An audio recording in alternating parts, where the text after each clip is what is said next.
Hello everyone, Mr. Programmer here, and today I'm going to change my setup from this to this.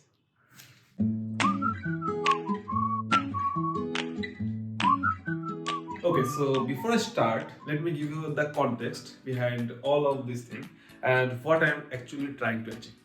So right now, you can see I have a MacBook and I do all of my development work in this. And what I'm trying to achieve is instead of using this setup, like this MacBook and this work monitor setup, I just want to use this mobile phone and obviously this keyboard and mouse. And I want to do the same kind of work in this mobile phone and see if this even possible to work like this in this just using this Android phone. So I'm not sure what will be the working experience and if this even like a workable using this Android phone. But I will use some online freely available tools and freely available platforms in this Android phone, and I will connect it with this keyboard and mouse, and then try to do some development work, and then I will share the experience what I will get using this, and then we will judge it together if it's still workable or not. Okay. Okay, so first let's pack up this old thing, and that's the old setup, and just to free up some space for our new Android set.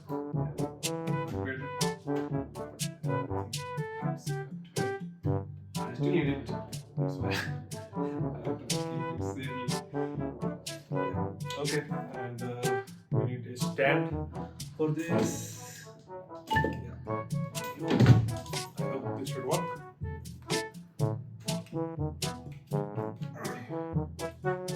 Okay. Put it.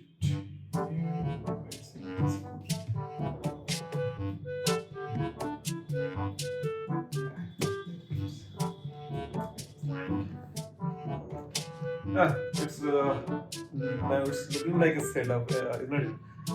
Yeah. Okay. So now this setup thing is just fine. And now we are going to connect this Android phone with this keyboard and mouse, and then we will do some activity on our mobile phone to do some real stuff on it. Okay.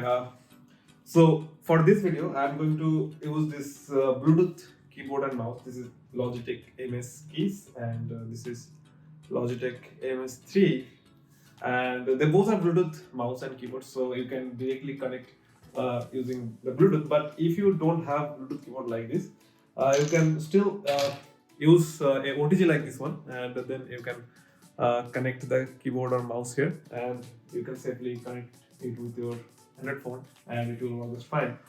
But for now, I am going to use just this Bluetooth connection for this video. Okay, so now let's just connect it.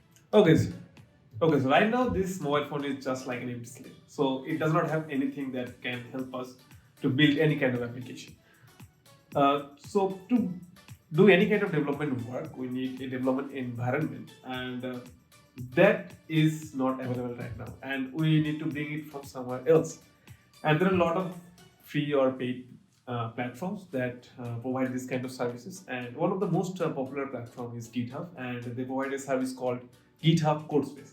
And the GitHub Codespace provides a virtual environment that you can use to build any kind of application in a browser.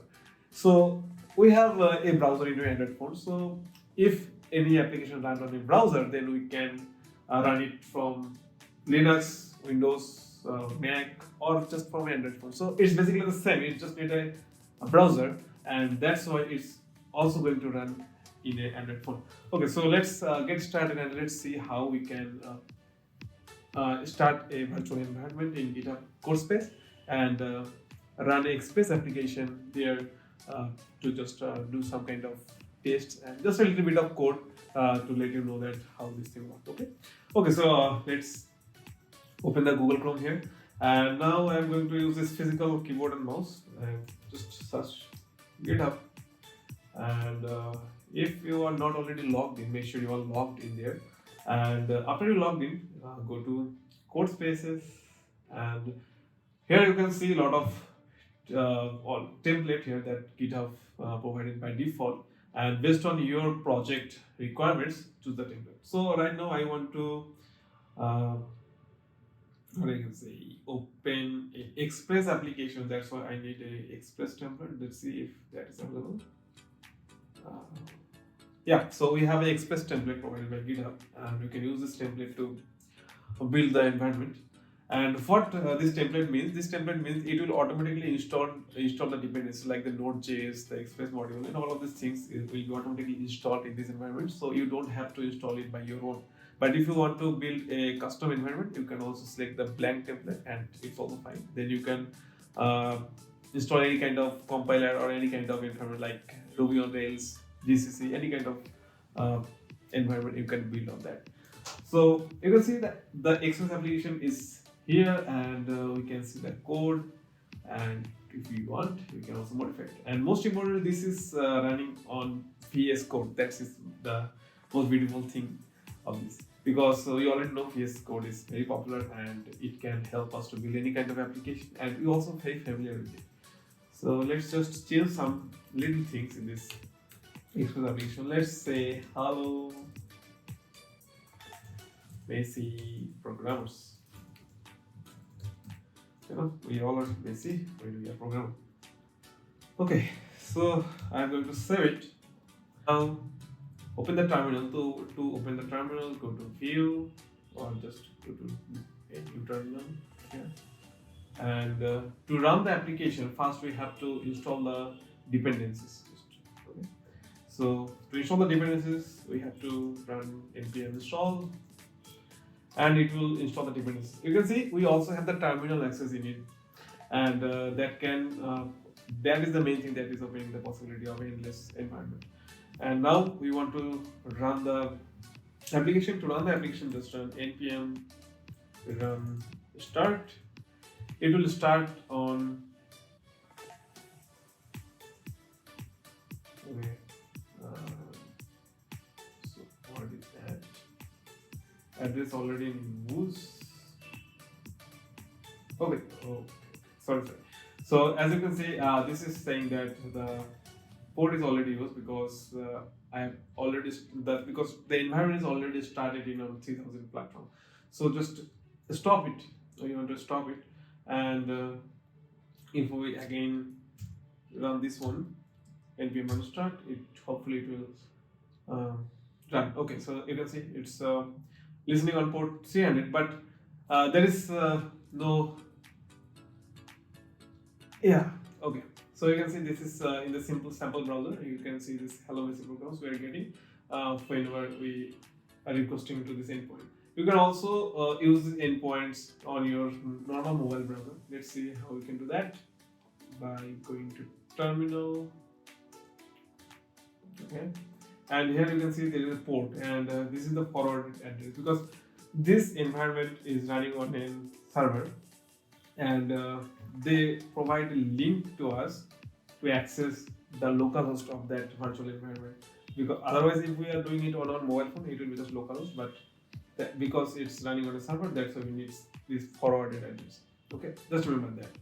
And now, if you open a new tab here on your phone and just paste it, this is the link. And you can see this hello message program that we have written on that application. So this will work the same as you work on your mobile phone or on your PC, VS Code, anything like that. Okay, so now you know that you can run any kind of application in this virtual environment, and that also possible in a browser within an Android phone, and that makes this Android phone more capable than before. Okay, so after doing all of these things, I must say that this Android phone is capable in doing anything that is possible in a laptop or PC. So if you want to learn coding and you don't have any laptop, then Android is more than enough for you to learn coding. But yeah, screen size is a little bit small. That can be a barrier. So if you have an iPad or a tablet, then everything will be feel like you are working on a laptop or PC. So that's it, and make sure that you are using a external keyboard or mouse, and otherwise the feeling will be very bad, because the on-screen keyboard is very bad in this type of things. So that's it, and I think you are also enjoying this video and have learned a new thing or learned a new setup. This is amazing, I think. Cool. Okay, so if you are enjoying this video, please subscribe and share, and this will make January a little bit happy. Thank you. Bye. You the contest कि सब ये सब क्या है? राज क्या है? राज क्या नहीं राज क्या